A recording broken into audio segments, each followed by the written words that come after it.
Hello, YouTube. Goodness. Maybe eating right before was not a good idea. You're probably gonna get sleepy. I mean, I'm always sleepy. That is fair. Oh, There we go. the space heater under the table is nice. Genius. That feels really good. Genius. It's my new Oh, that's favorite what you were saying a second Yes. ago. Okay. I Okay. think I might actually get hot. I don't care. It's so cold. It's right at outside. your toes. That's like It's- the perfect space That's for what's you. always cold for me. So how are we all on? Yes, all the volume is there. Hello, everybody. Good morning. Get This this where I want cold this to be. Tuesday morning. Snow. I told the girls that I really like winter, but I told the girls as I'm getting older, I want cold, and then the cold came, and it was like, do I really want it to be cold? And now it's kind of sad. So the only thing for me that's nice about winter is that there's less, not now, we still have heat fluctuations, but there's usually less in the winter. So I have less migraines. That's the only thing nice about it. Oh, well, I don't like being cold though. It I know. hurts. It hurts. I'm actually kind of going to keep my hands. It's like the older I get, the less. I saw a video yesterday, this like a little emergency thing. fire I know. under our This little table. emergency thing group. I don't know. They found a guy who in the ER who had no pulse in his foot. That's how my hands are. No pulse in the hands. Yeah. Very I'm cold. pretty sure. Yeah. Yeah, every time on Sunday morning I'm shaking hands and I find someone that has warm hands, and my brain can't comprehend that you would actually have warm hands. Mine are always icicles. Mine Always. are pretty cold, but they're not like, I think it's just on Sundays they're specifically colder because they know they have to play an instrument. Oh, yeah. And so they're like, we're going to be really cold as possible. My hands are cold on Sunday, and I had a Band-Aid on one of my string fingers, so that was great. Oh, I have a paper cut right on the tip of my finger. Ooh. That's So the worst is in the happened wintertime I'll yesterday. get eczema on my string. Ew. I'll get them up here or That's something like hard. that, and then it's Yeah. like you have no skin there. Yep. So I press down on the string, and it's Gross. Good morning, Lida Mae. This is why I don't play guitar. Well, I mean, you get calluses, but not everyone gets eczema that decides to This go is true. in the worst places possible. This is true. I'm This is keeping true. my hands I under the know. table. It's For so everybody nice who's right now. confused, we have the space heater under our table right now. It's a very good. It is. It's like It's like a little campfire. yeah, little bonfire. So if we look weird today, it's because we are. are We're weird. cold. The church is 62 degrees. Yeah. So here we are. I have my heated blanket ready. I brought a blanket from home, and I have my space. I didn't turn on my space heater. I should One have. day, Harbor Church will have an HVAC system that can keep up. But until then, But until the tides roll in, we heat with we little tiny space we do heaters. this. We do this. It's a tundra in here, except for in little hot spots, kind of like the world and Oh. what Christians are supposed to be. Oh yeah. Our Supposed space to be. heater is our little Christian hotspot. Yeah, How fun. yeah. Here we are. Oh, that's your word for today. Lida Mae says, "I was always told cold hands, warm heart." I don't know, Lida Mae. I got a pretty cold heart. If you catch me on a good Monday, I'm a pretty cold person. Maybe for normal people. Yeah, right. No, my heart's pretty bitter. We laugh. We have dark humor. That's true. It's fine. It's fine. It's fine. All right. Well, get to know you. Okay. What's your question We're today? going to jump right into it today. Well, I mean, I'll say this first. Okay. So I came across a video yesterday, and I thought I'd like to, I just needed to vent for a moment. Mm-hmm. So as a person looking for, it's like a dating, like a dating coach or whatever that was taking the person that's looking for a mate or whatever, like what you're looking for. yeah. And this woman said she wanted to, she had all these, He has to have a lot of hair, a head full of hair. He's got to be in shape. He's got to make good money, you know. Then she got to this part. She said, he's got to be a Christian. And I'm like,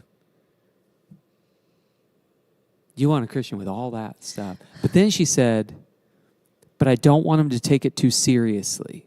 Oh. She goes, I don't want to be going to church every Sunday, but I need him to be a Christian. I'm like, you cannot be a Christian and not take it seriously. But Doesn't make sense. where I got a little agitated was that is how it works in America. Oh, yeah, sure. It's absolutely how it Yeah. works. I'm like, and now that's our like dating requirement. I want you to have the worldview, or I want you to have the morals. I want you to have the disposition of, yeah, I believe in God. I love Jesus. But I don't, but don't be one of them religious weirdos that actually takes it seriously. Oh, anyway, that's funny. I was a little agitated. I saw a video about a lady who was an atheist, and she said that she doesn't believe a Christian unless they are the weirdo, who's 100%. who is always asking you to, have you found Jesus yet? Can I lead you? Do you want to come to church with me? Blah, blah, blah. She said she doesn't believe that you believe it if you're not trying to save all the people around you. I've heard as well, you have to really hate people Yeah. if you believe that eternity is in question. You have to really hate them Yeah. to not want to tell them about it. Yeah. And it's always like the like, atheist on the "Ooh." outside being like,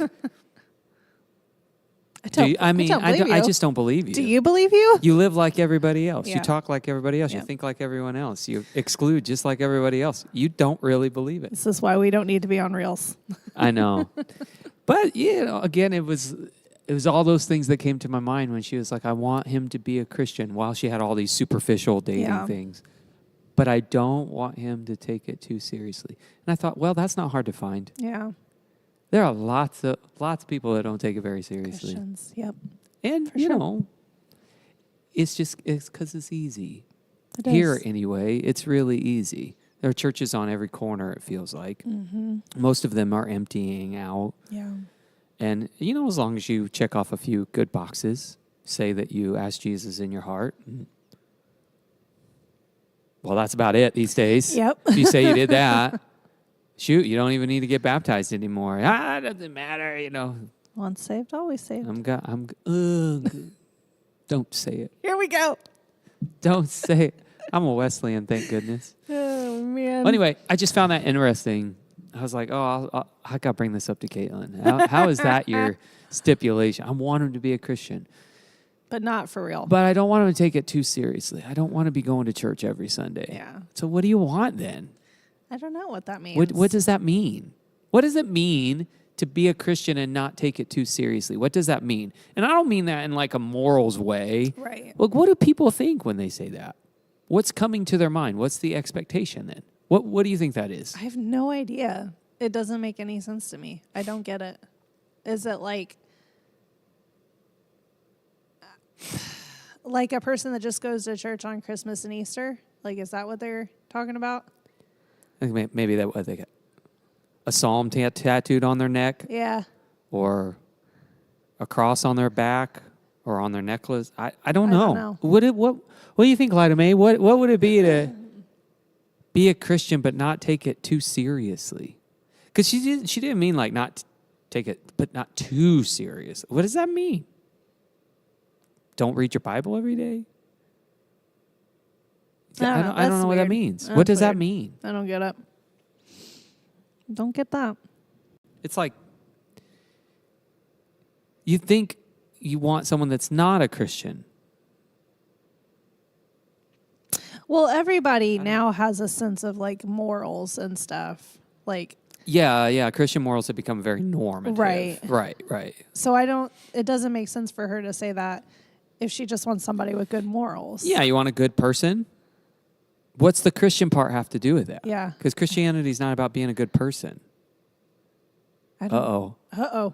Wait, let's digest that real quick. What do I mean by that? I got to take that for a second. I got to slow down. That was reactionary. I guess what I mean by that is not in the way that we traditionally think of being a good person, I guess. Because that's littered with all kinds of stuff. Right. I don't think Christianity is about, I didn't see. Lida says, honor people, but still sin and drink and party and those kinds of things. Yeah. So, be a good person. Just morals. But let's go out and have a good time. She just wants good morals. Yeah. Yeah. But why is that to your point, in America, because we've been so nurtured through the church for many, many decades, morals are just a part of the fabric of, like, we have an understanding right. of what a moral person looks like. Honest, hardworking, those kinds of things. Still, though, why say I want someone that believes in Jesus but not take it too seriously? I don't know. So you want Maybe a good it's like person. you just want to you want it to be easy? Maybe? I don't know. I get you, Lida May. I don't think you're wrong. I still can't wrap my mind around it, though. Doesn't make sense. I just don't get it. Makes no sense. It's like saying, yeah, I'm looking for a church. I want to find a Christian church. I don't want them to take the faith very seriously. Like, can we just come together and eat some food and go home? It's community. Yeah, I guess so. I guess. I don't know. I mean, that's the thing about sin, particularly when you think about like the capital sins or the deadly sins or vices, what they might call them, is tempers. They are all kind of reactions that they're all things God meant for good that we've twisted out of balance and taken too far. And so I guess in all things, like even when you talk about community, that can become twisted too much. Morals, whatever that might be, that can be twisted a little bit. But that's weird, man. It's weird. Sounds like the lady doesn't know what she wants, actually. Well, but she does. And that's what I'm trying to figure out. What does she want? I want a Christian. He's got to be a Christian, but not take it too seriously. So what do you want? Because she still wants the Christian part. So what do you want? What does that mean? It means that she's a Christian who doesn't take it too seriously. She doesn't take her faith seriously. Yeah, but what is that like? I don't know. But why faith? Why say I want us to be a Christian couple?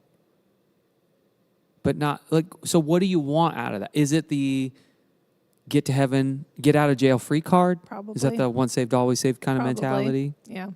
Probably. Like I want to know we're going to heaven. Yeah. Unlike everybody else that doesn't take it seriously. But we're going to do whatever we want. But we're going to do whatever we're we here. So yeah, maybe it is that. Maybe it's that Platonic, Plato, dualistic, we got a flesh and we got our soul. We got two bifurcated parts of our being. Yep. So I want to take care of my soul. My body is, temporary, whatever, that kind of Gnostic heresy. Yeah. So maybe that's what it is. Like, I want to make sure my soul's good. I want us to go to heaven someday and be married forever for all of eternity. Because that's how it works. Because that's how it works. No, that's not how it works. Like it's just so weird to me. It is weird.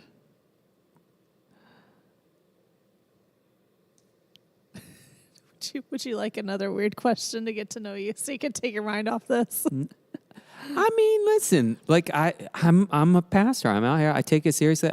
Probably the most isolating, frustrating thing for a pastor these days is, and I'm not saying this as far as like, oh my gosh, I got a church full of apostates. Oh. That's not what I'm going to say here. Right. I am going to say, I think the most frustrating thing for pastors is it feels like there's more of that than authentic. My life has been changed. I'm chasing after this with my whole being. I'm following God wherever God wants me to go. It's way more of that. I want a Christianity. I don't want it to be too serious, though. Yeah. It's way more of that, filling churches than not, and then pastors can't go deeply or they can't push people beyond their Sunday school faith because you're babying babies all the time is what it Right. feels like. So I just went through this John Wesley class, and he's talking about how the original sin can be boiled down to idols. You're either making an idol of creation or you're making an idol of yourself. Yeah. And so when you don't want to give up or surrender that part of your control to God, if you want to be a Christian but not like a serious Christian, you still have the idol problem. Yeah. Yeah, that makes sense. I mean, even Adam and Eve eating the fruit was, be our own God. God just wants to keep us from being godly. So, yeah, in that regard, it is. I mean, when you think about even the vices or, just go to the Old Testament, and you got the Ten Commandments or whatever. They're very much other-centered. Yeah. God is first. I think that's why the first commandment, no other gods before me. To say that, though, says a lot of things. Yeah. And then there's a bunch of them that's like, okay, now don't idolize yourself over everyone else. So just because the truth might hurt you a little bit doesn't mean you lie so that you hurt somebody else, and Right. protect yourself. So, yeah, it does make sense. We're just all struggling with that. We So, do. We really do. It's sneaky. It is. But saying I want a Christian who's not like a serious Christian, that's not so sneaky. But it is, though. I don't know. Because the moment you start, if you start as a pastor pushing people, Sure. I mean, you're going to get lit. Yeah. People are going to leave. You're all legalistic, or it's not encouraging, or it's just too hard. I mean, being a pastor these days is tough. Super fun. Honestly, it was probably just as hard for someone that pastored 50 years ago. It's way easier to go to church 50 years ago and do that. Yeah. So I would imagine our forebears or whatever probably were really frustrated too. Yeah. Because that was the church was just a social scene. Yeah. Back then. Oh, guess what I did yesterday, by the way, last night? Ran into a wall, broke my glasses, had to hot glue them. Oh. Or super glue them. Were you working out and that's why Nope. you ran into a wall? Nope, I haven't worked out since Saturday. But no, I Don't went wanna to feel that pay way around again. the corner and got the corner. Oh, man. Anyway. Okay, let's Well, do you it. hate those glasses anyway, so just go get new ones. We can't fix the lukewarm problem today, but we can get to know each other a little bit better. All right, what's your question? Okay. Oh, where'd it go? Hold on. Oh, if you could meet any author, who would it be and why?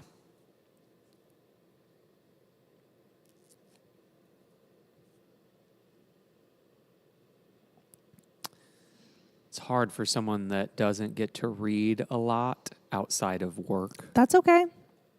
I picked that question knowing that. Okay, I'll go two roads here. Okay. I'll go down the theology road, but then I'll go outside that. Okay. If I could meet an outside commentarian, I guess, probably Tolkien. Oh, yeah. Yeah, I think I want to get into his brain of how he wrote this whole world. I want to see how his brain works, his language and maps and visuals and how he took. 'Cause I think when he told, who'd he tell? Because he was with a group of other really well known. Oh, probably authors. C.S. Lewis then. Yeah, he probably told C.S. I think the story goes he talked to C.S. Lewis and said, "Hey, I wrote a Christian story," and thinking about that. You can see all the spiritual undertones and overtones, explicit, implicit, all over the story of Lord of the Rings. But how'd you do it? How's your Right. mind conceptualize that? I know. He has all these poems and these songs and languages. And I'm just you had a lot of time on your hands. That's pretty cool. Apparently, but it was like effortless. I know. And it was so directly spiritual, like Christian in that regard. Is someone at the door? I That's saw someone Cindy. pull around. Hi, Cindy. Oh, she's here early She today. is. Well, anyway. So that would be maybe him. I'll think about the theology one. What about you? I was also going to say Tolkien. Oh, That'd yeah. be really cool to talk to him. It's my favorite fantasy book series, so Oh, that's right. just makes sense. I also would like to meet Brandon Sanderson and ask him if he knows that his Mormon religion is all over his books. He knows. He probably knows that. Yeah, I mean, Tolkien, that's what he did with Lord of the Rings, right? Like, Yeah. that's there. It's so cool. I saw some I content. actually could meet him. He's still alive. He is. I saw some content creators. She created these giant, from his main, like, big, the popular series, giant leather-bound books that they took him. They were huge. She hand-stitched them together and stuff. I'll have to show you the video. It's crazy. It's crazy. I think when she gave them to him, I think he was, like, doing what I probably would have done. Like, oh, this is so cool. Wow. And then thinking, like, what do you want me to do Why with did these? you do that? Why did you do that? Take them home, please. Please don't give that Okay, to so me. Tolkien for you. Yeah, and then Sanderson. I think I'd probably also like to meet. I had this series when I was a kid that I read over and over and over again. I loved it so much. It was called The Exetorn Adventures. Peggy Downing, I think. Downing, something like that. Anyways, she died, and her books are no longer in publication or no longer in print or whatever. Oh, okay. So I would just want to meet her and ask her if she could just give me a new set because mine are falling apart. Oh, yeah. They were my favorite. Yeah. It makes me very sad. And I look on eBay and stuff, and they are expensive. Oh, I'm sure. It makes me so Anytime sad. something gets out of print like that. It makes me so sad. Okay, so I would say theologian. I remember he was brought to Olivet when I was a student there. But I was so young and fresh into systematic theology, I didn't really understand the gravity of him being there. But Jürgen Moltmann would probably be the theological writer that him and Wendell Berry. Wendell Berry, I think, still alive, really old, but farming in Kentucky. He's not necessarily a Christian, I don't think, but he writes philosophically and theologically. So Wendell Berry, but then, yeah, Jürgen Moltmann, German theologian that just kind of turned theology upside down a little bit. So yeah, Jürgen Moltmann, Wendell Berry, Tolkien. Sounds like a good group of people. Yeah. What about you guys? What's your favorite, or not your favorite? Who Which would you like to author meet? Which author would you like to meet? to meet? Yeah. It's a good question. Makes me think a little bit. I could add more to my list. Sure. Why did you write that person the way you did? What is wrong with you? That's how I feel about some of them. Did you ever read the Divergent series? Or no. did you see the movies? No, Okay. well, that was right at the time that Prime had the free books, and so the Hunger Games took off, and then Yeah. they came out with the Hunger Games movie, and then Divergent was like the next set of young adult dystopian novels coming up, and I had just run out of Yeah. ADHD gas yeah. at that point. I had read Done 3 with books. dystopian novels. No, I was fine with them, but I had read the Hunger Games series before the movies came out, and then I was just tired. Well, I really like the first 2 of her books, and then the last one is like, what are you doing? Why? Gotta love those authors that just destroy the story they're Why? destroy the story they're writing. And it's really funny because she's on like Instagram and TikTok now. I think her name's Veronica Roth. Yeah, something like that. Something like it's that. Veronica something. Yeah. And she made a reel about it. And I hadn't even thought about her in years. I hadn't thought about those books in years. And she made a reel about, like making fun of the fact that she made her entire fandom angry at her in the last like 50 pages of her book. Like we were ready to riot. And I was just like, oh yeah. You're right. I don't like you very much.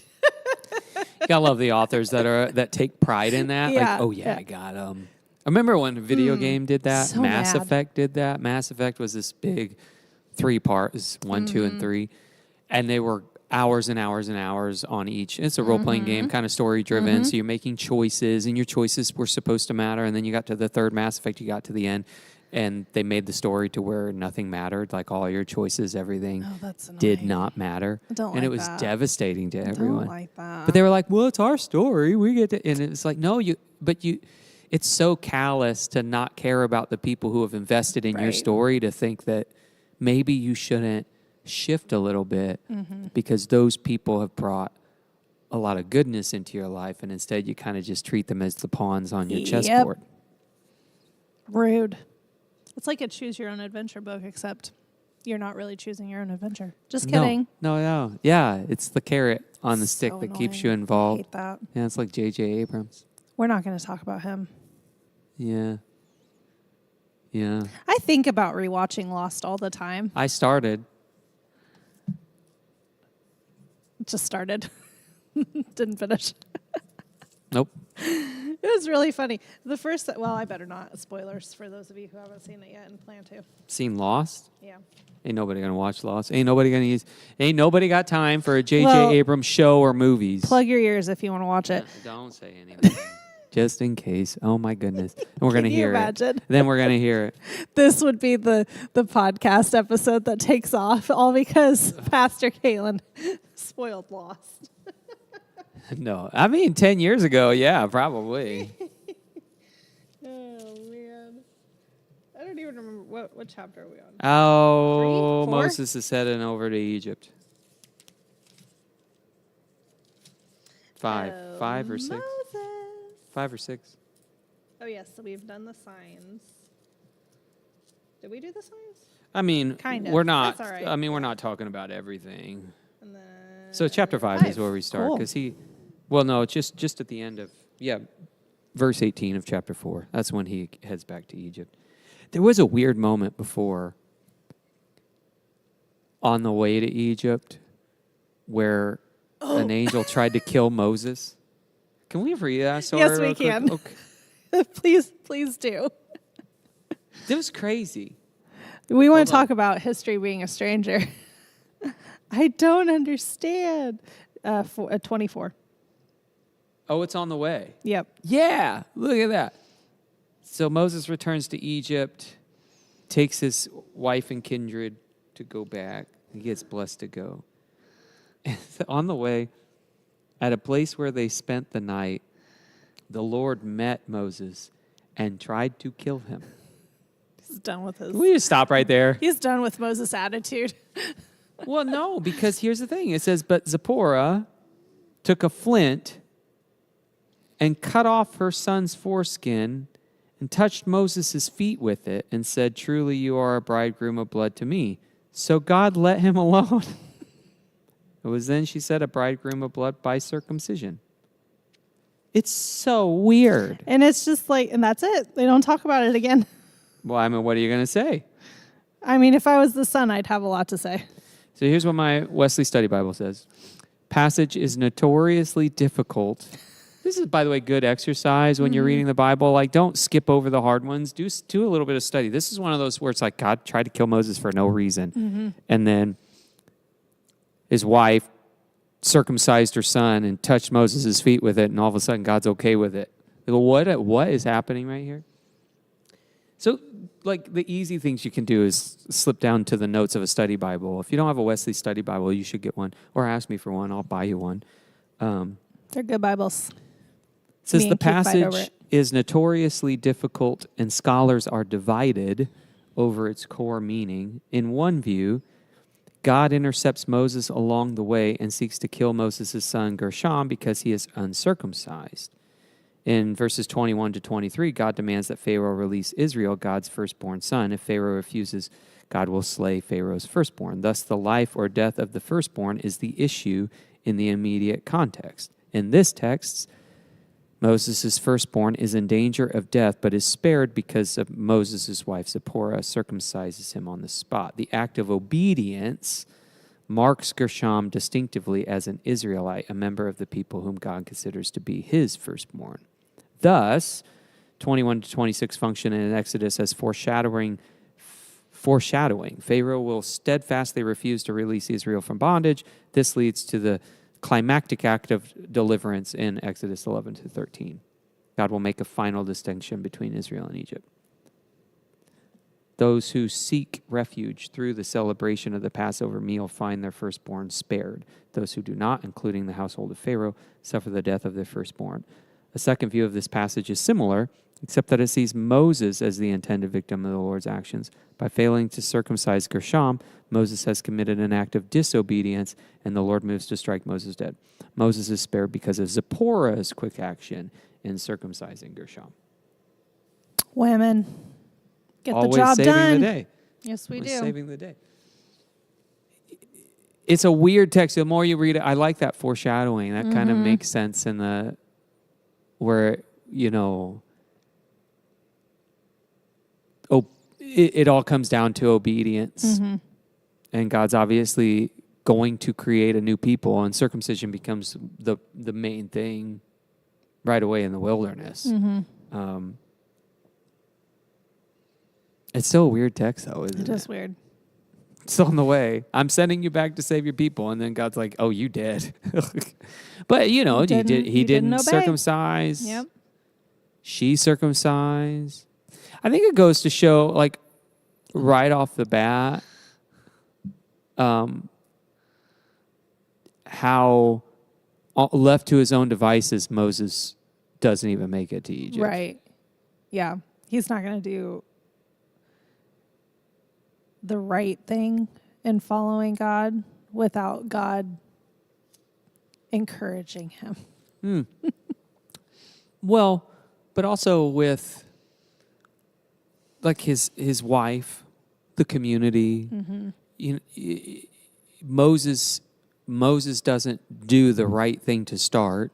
It takes someone next to him to kind of correct that action and keep them moving forward in the right way. So I think I never thought about it this way before, but it definitely shows that because Moses takes Aaron, they do this together, and then over and over and over again, you see, like, even when Aaron makes the golden calf or whatever in the wilderness, and Moses is the one correcting him and the people. Like, it's like left to our own devices on our own, and we're probably not going to always, probably more often than not make the decisions that are faithful.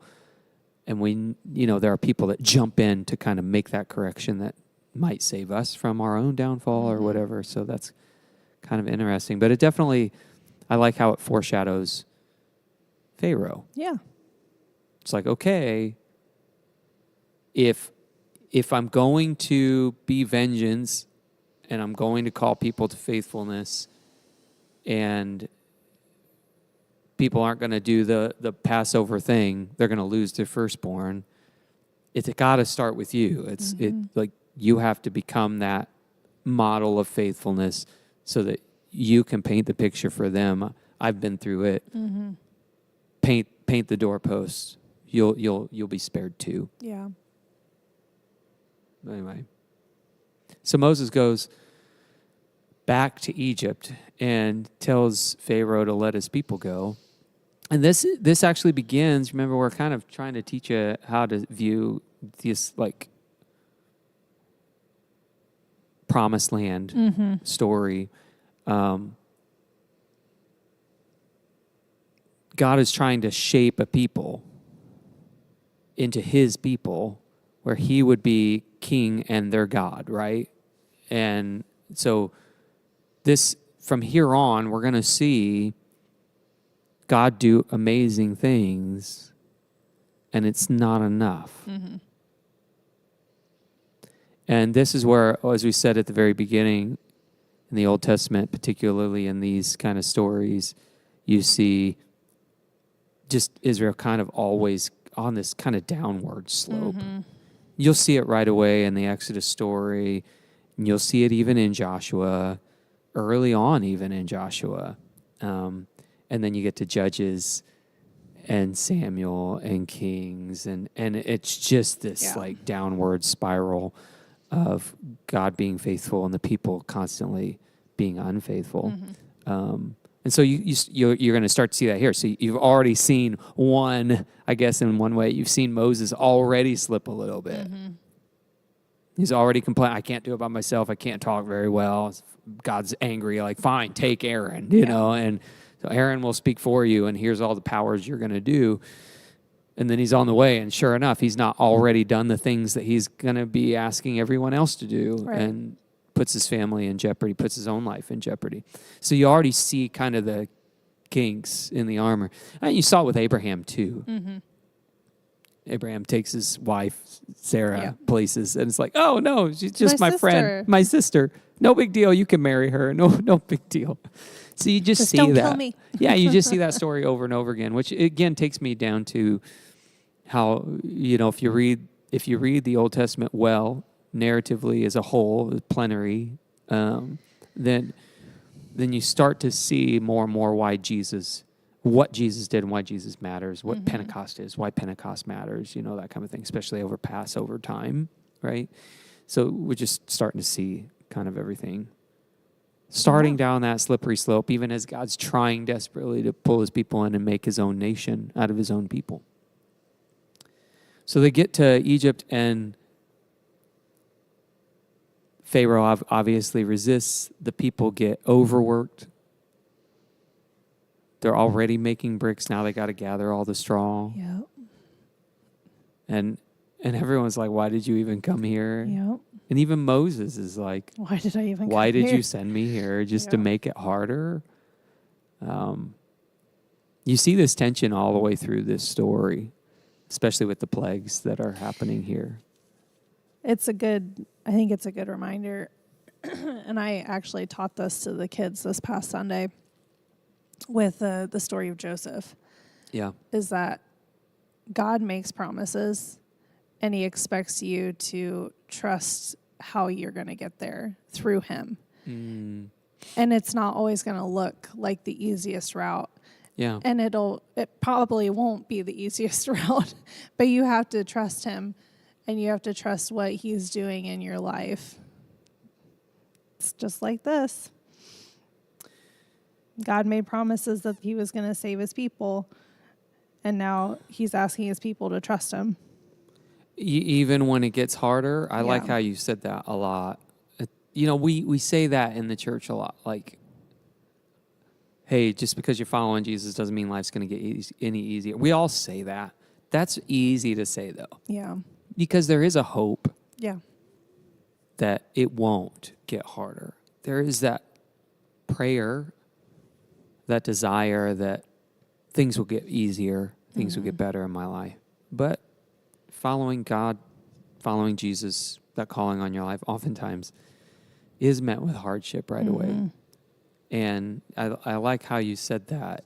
It's this call of trust. I know it's hard right now. And the instinct is to murmur and complain and be like, why? Why are you making this harder on me? And the Israelites will say it so many times on the way to the promised land is, what? You brought us out here just to kill us? Yeah. Like we're out here, we're parched, we're thirsty, there's no food. Yeah. And come on. Why?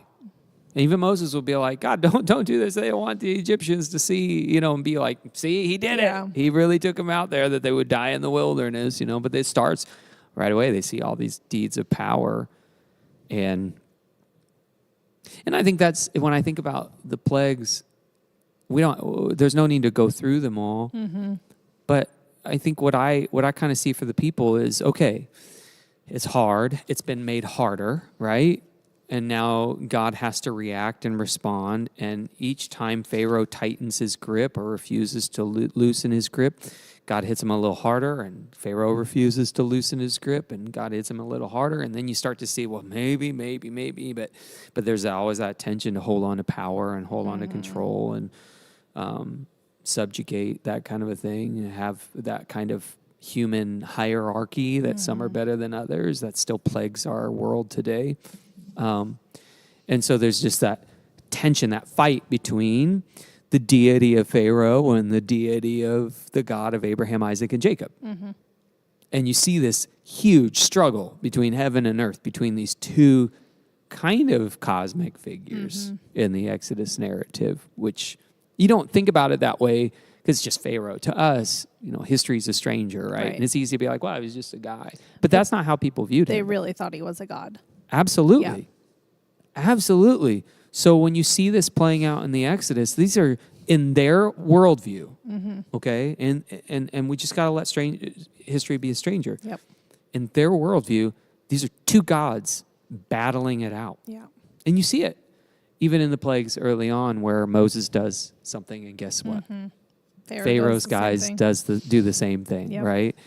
So, okay, here's this big cosmic kind of God battle happening here. And God just wrestles and wrestles. But obviously God could do it right away.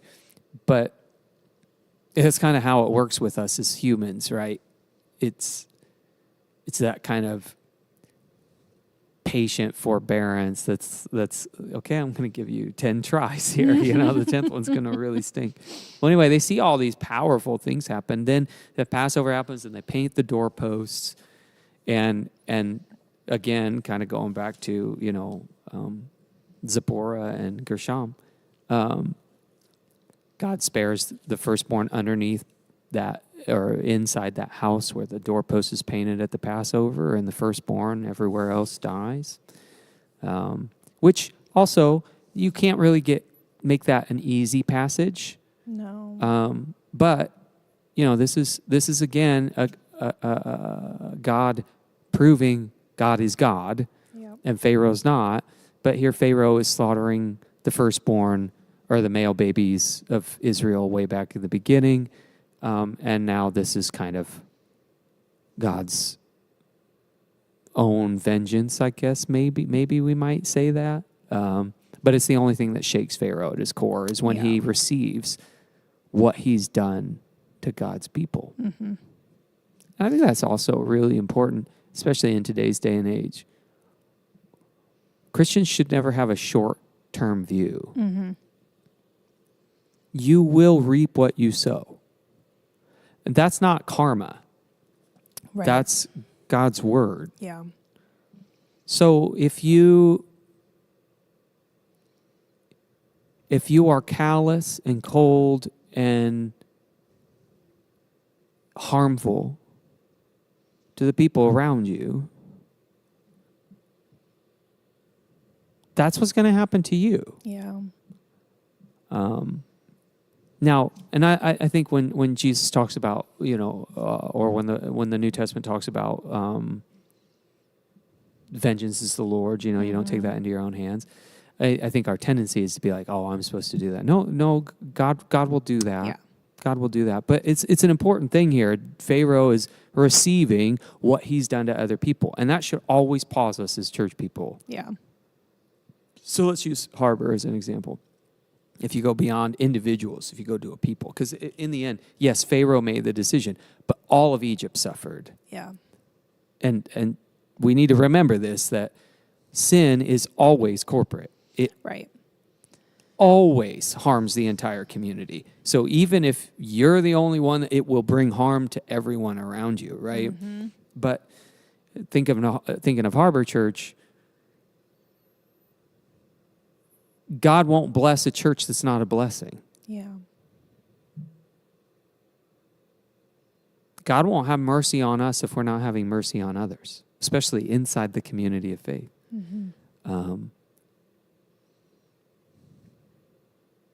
I think that's important to see here. Pharaoh receives what he's dished out. Make no mistake, you and I will receive what we've dished out too. I think that's Matthew 28, right? 28? Sheep and the goats? No, that's the Great Commission. Okay, 27? Let's get to math.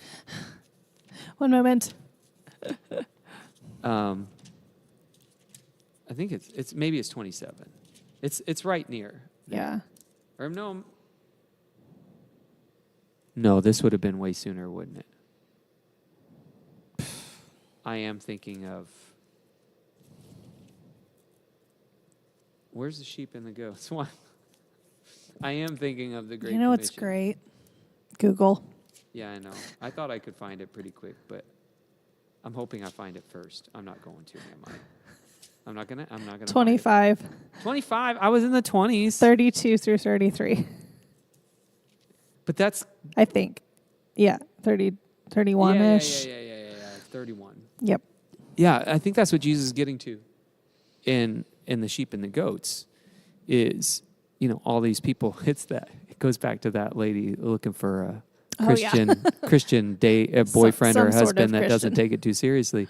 It's like, okay, there are going to be lots of people at the day of judgment who are like, why am I with the goats? Right. I worshiped you. I went to church, that kind of thing. And it's like, oh, whatever you did to the least of these, you did for me. Whatever you did not do for them, you did not do for me. It's again, it's what you dish out is what you're going to receive. Mm-hmm. And I think it's really important to remember that if we're not a place of compassion here, right, why would we expect God to be compassionate towards us? Mm-hmm. And if we, as a local church, allow that lack of compassion or that lack of blessing or whatever to just go on, it drags everyone in the church down. Right. And it stinks because it's like you hold people accountable when they're not living that way, and you're the one that gets the black eye, right? Or they just bail and there's a million bad things to say about you. Obviously, that's not happened recently, has it? Share that one. Wait, you got to do the... That's my Tuesday. Still a little tired. But... well, it's just like what the atheist said.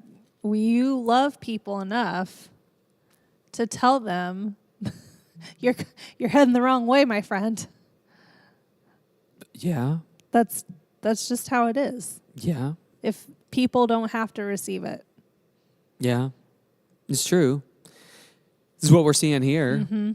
And the people of God are going to wrestle with this the whole time. Yeah. There's two things I love about this whole section. Is that the reminder that God gives not only the Egyptians, but also his people, that he is God. Because all of these plagues are like over the gods, like the god of the frogs or, the god of the Nile. Like everything is over what they worship. Yeah. Not the Israelites, the Egyptians. Yeah. But I think that it's really important that the Israelites see these things and realize, because they've been here for 400 years or something crazy. It's been a long time. It's been a long time that they've been like, not necessarily assimilated into the Egyptian culture, but they've been surrounded by it. Yeah.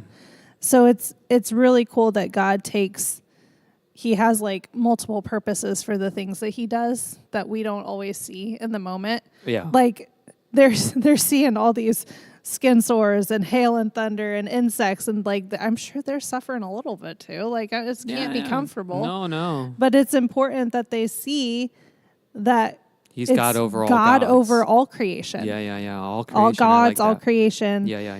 So I really like that. And then the second thing I really like about the foreshadowing of the Passover lamb. Yeah. That's just always really cool to read and be like, oh, I like reading the Bible as a whole and being like, I know that reference. Yeah. When you think of Jesus as the Passover lamb, when you think of communion being received at Passover, that is really significant. Mm-hmm. No, I think what you point out there is so good. They live in a world. This is the world they know. Mm-hmm.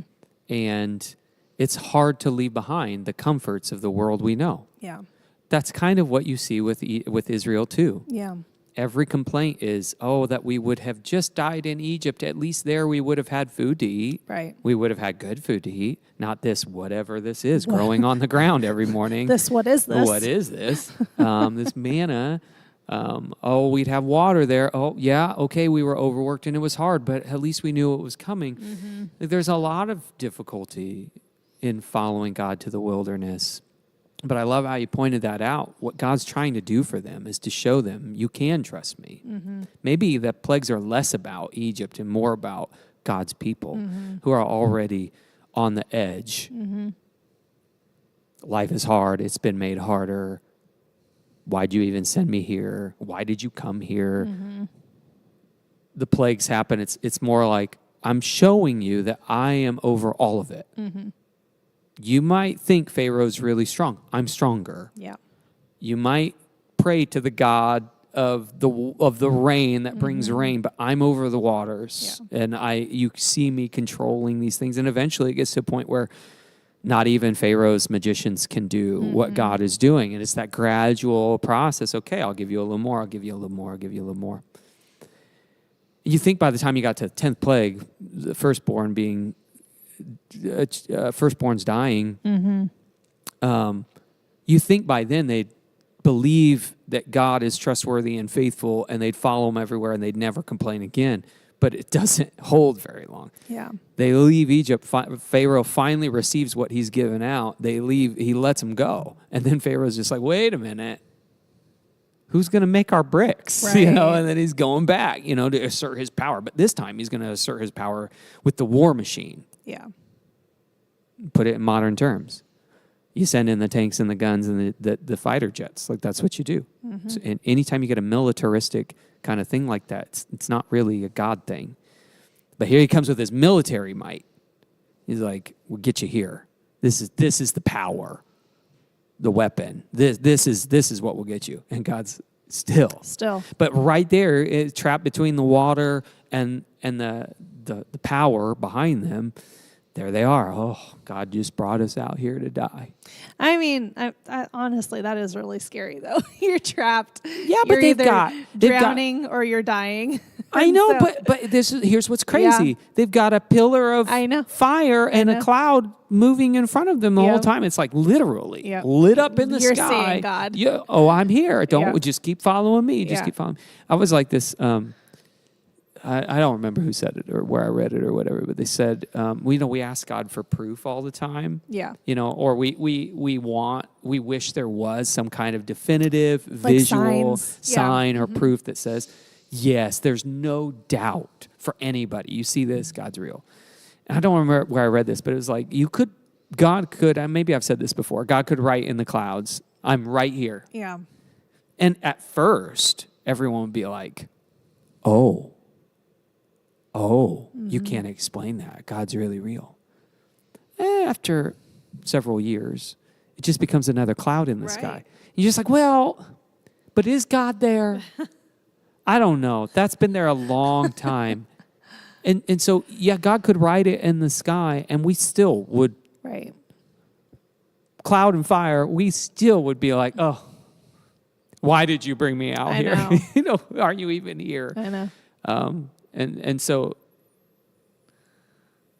yeah, that's where we are, We haven't changed much since the Israelites. No. So I've read, Frederick Buechner quoted a professor, and I think I used this in a sermon relatively recently.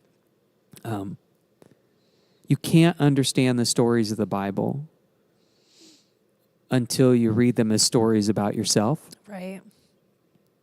It's easy to read the Israelites and be like, man, if God put a pillar of fire in front of me, I'd leave everything behind. That's exactly right. I would never be a Pharisee. I'd never be a Sadducee. I'd never be one of those yelling, crucify him. I would never be Peter betraying. I would never, not me. Mm-hmm. No, it's your story. Yep. All this stuff is relatable. So we look at it and we think, oh, I would probably. Oh, yeah. When times got really hard, when I'm stuck between drowning and dying. Yeah. Both dying. Yes. And I just got to trust. Mm-hmm. Instinctively. Oh, yeah. I know I'd be scared. I'd be very, It's a story about me.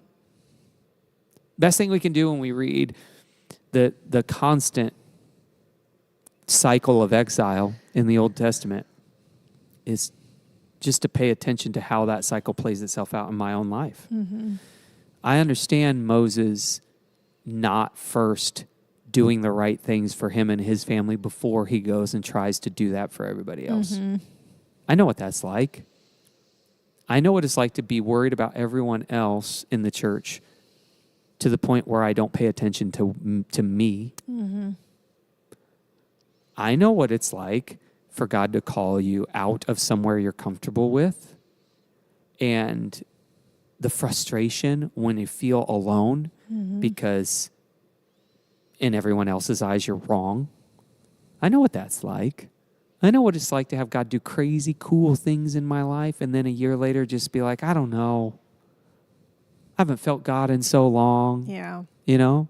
I know, like, Moses is relatable. The Israelites are relatable. Aaron, when he makes the golden calf, relatable. Everyone's yelling at you to, like, make this thing. Well, fine. Fine. Yep. Get off my back. Yep. Like, okay, if that's what you want, that's what you get. That's exactly right. Yeah, I mean, can't understand the stories of the Bible till you read them as stories about yourself. Yep.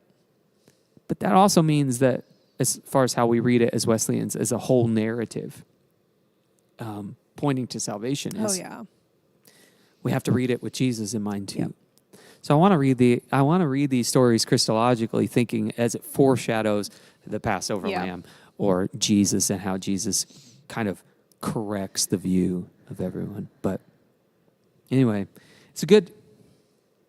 If I got takeaways today, I really like what you said. This kind of gradual ramping up of these two deities, one perceived deity, one real deity, fighting it out, and God showing you can trust me, calling us to trust him. It's not going to get easier, probably going to get harder. Yeah. But the call is just to trust him. And it might mean sometimes you find yourself between a chariot and a wall of water, a rock and a hard place. But your call is still to trust that the one who is faithful before will be faithful even when things get really hard. And I think that's hard to do. Yeah. Hard to do as a church. It's like, well, how are we going to get there? Right. What if this goes right? Or what if this goes wrong? Or what if, what if? It's hard when being a pastor, when it's like you're discerning, where am I supposed to be? I tell you what, for any pastor, discerning the next move in their life is painful. Because you feel it. You're like, are you sure? How will I provide for my family? Those kinds of things. Like, it's all there. So, what's your takeaway from today?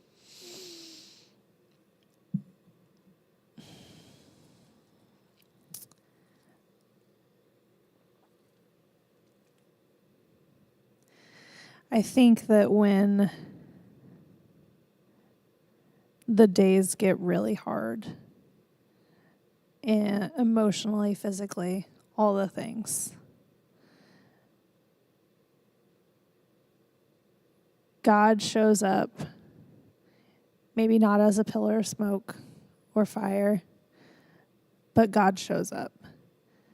And so if you lean into him and you trust that even if you can't control the situation and you don't know the answers, but you trust that God is working for good, that makes the days a little bit easier.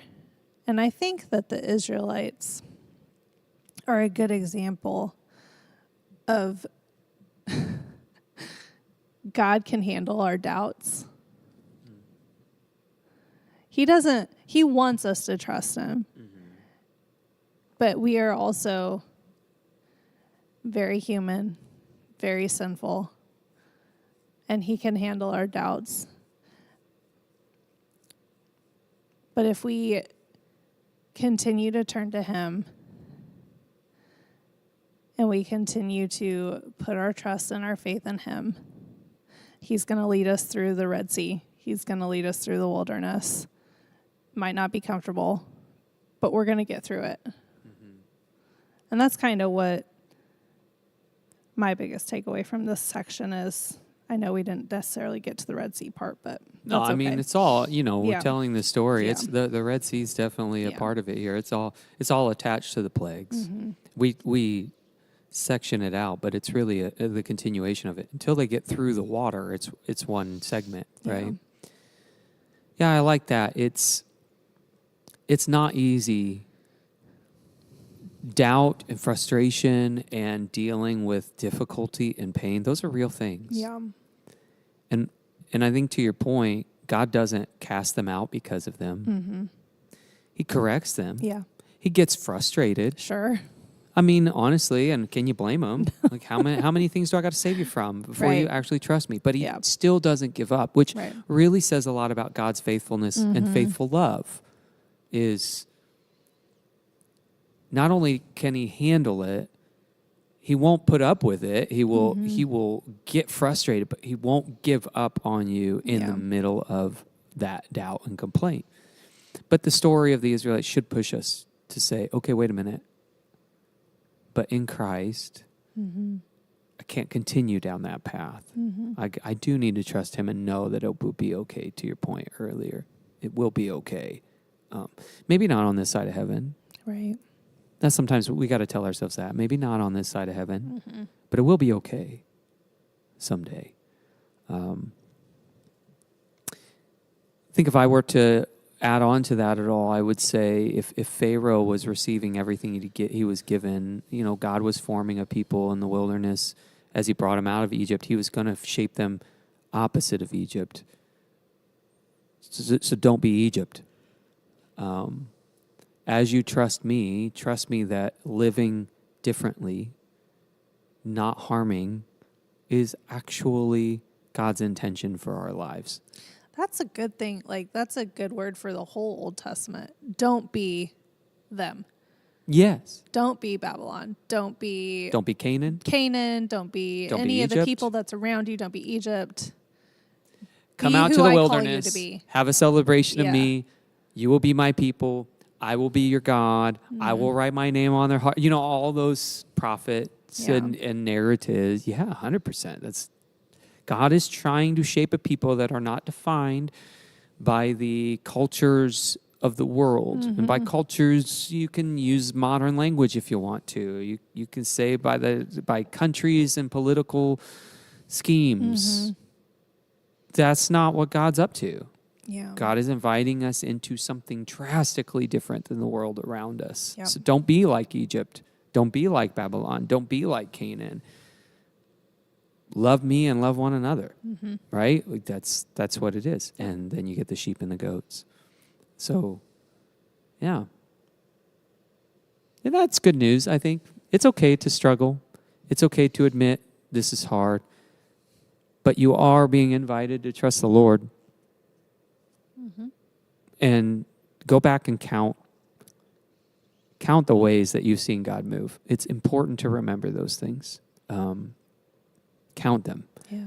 Be reminded that there have been pillars of smoke and fire in front of you before in the midst of trouble and heartache. Remember those things. Huh. Those are the things you have to hold on to. So anyway, you can trust the Lord. It's not going to get easy. It won't be easier, but better than Pharaoh. This is true.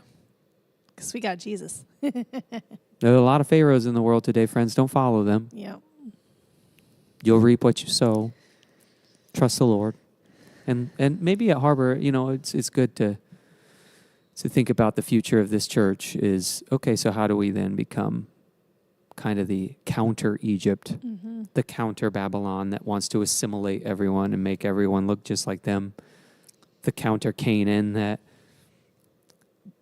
sacrifices children and those kinds of things. Like how's Harbor going to be the counterculture that it needs to be? Yeah. Anyway. Well, hey, we'll talk about the wilderness next week. Yay. Yay!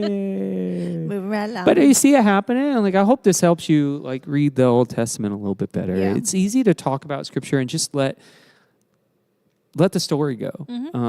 And hopefully this is helping people understand the Exodus story a little bit better and just the Old Testament. Because again, the whole point here is to equip you and help you read the Old Testament and it not be that overwhelming, Right. at times redundant, boring-ish. I know some people don't like that word, but I'm using the language that I hear. Yeah. So we're trying to teach you how to view the Old Testament so that it can come to life a little bit. And by the way, as you go back, maybe you read through the verses all the way up until they cross the Red Sea.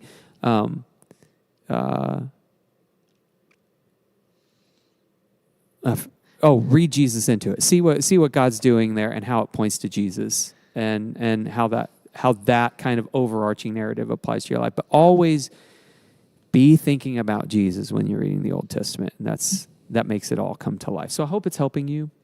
I like working through it anyway. It's enjoyable. Yeah. Yep. All right. Well, guys, thanks for joining us today. We'll catch you next time. See ya. Wait, I didn't do my do. Oh, yeah, that's right. I'll do it now. Goodbye from two pastors and a podcast. do.